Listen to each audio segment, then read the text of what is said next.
গোরো coach একটি অদ্ভুত ইশারা করল। সে পিচারকে নির্দেশ দিল যেন সে ব্যাটারের মাথার দিকে বল ছুড়ে, শুধু এই কারণে যে সে একজন কালো ছিল। সে বল সোজা জ্যাকির মুখের দিকে ছুটে এলো। জ্যাকি হোঁচট খেয়ে পড়ে গেল। সবাই জানত এটা ইচ্ছে করেই করা হয়েছে, কিন্তু কেউই সেই কালো খেলোয়াড়ের পক্ষ নিয়ে একটি কথাও বলল না। এমনকি তার নিজের সাথীরাও তাকে ব্যঙ্গ করল। পিচার দ্বিতীয় বল ছুড়ল। জ্যাকি আবার পিছলে পড়ে গেল। প্রতিপক্ষের কোচ তাকে অপমান করতে শুরু করল। জ্যাকির আর কোনো উপায় ছিল না, তাকে আবার উঠে দাঁড়াতে হলো। তৃতীয় সাধারণ পিচের মুখোমুখি হয়ে তার মানসিক অবস্থা ভেঙে পড়ছিল। তার সুইং স্পষ্টই দুর্বল ছিল। বলটি ধীরে বাতাসে উঠল। প্রতিপক্ষ আউটফিল্ডার সহজেই সেটি ধরে ফেলল। আর এভাবেই জ্যাকি আউট হয়ে গেল। কিন্তু প্রতিপক্ষ কোচ থামল না। অপমান করতে করতে সে জ্যাকির পরিবারকেও টেনে আনল। জ্যাকি আর সহ্য করতে পারল না। সে বেসবল ব্যাট তুলে নিল এবং লড়াইয়ের জন্য প্রস্তুত নিল। সবাই ভাবছিল এখনই কালো খেলোয়াড়টি সুইং করবে, কিন্তু জ্যাকি নিজেকে সামলে নিল। সে ঘুরে দাঁড়িয়ে মাঠ ছেড়ে বের হয়ে গেল। হোলের ভেতর গিয়ে সে ব্যাট ঘুরাতে লাগলো নিজের সব রাগ কমানোর জন্য। জ্যাকি সম্পূর্ণ ভেঙে পড়েছিল। সে দৌড়ে গিয়ে কোচকে মারতে চেয়েছিল, কিন্তু দলের মালিক তাকে থামালো। মালিকের বিশ্বাস ছিল জ্যাকির উচিত তার দলকে জয়ের পথে নিয়ে যাওয়া,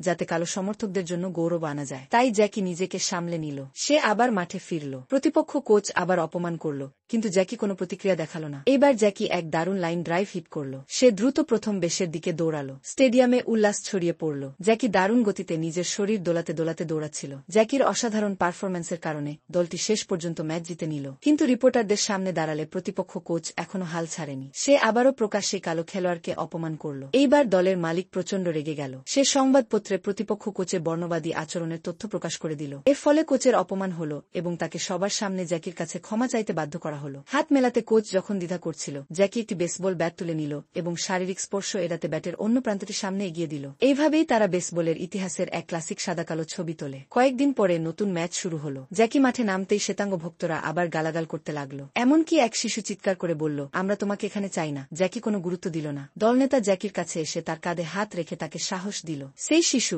যে আগে চিৎকার করছিল, লজ্জায় মাথা নিচু করে ফেলল।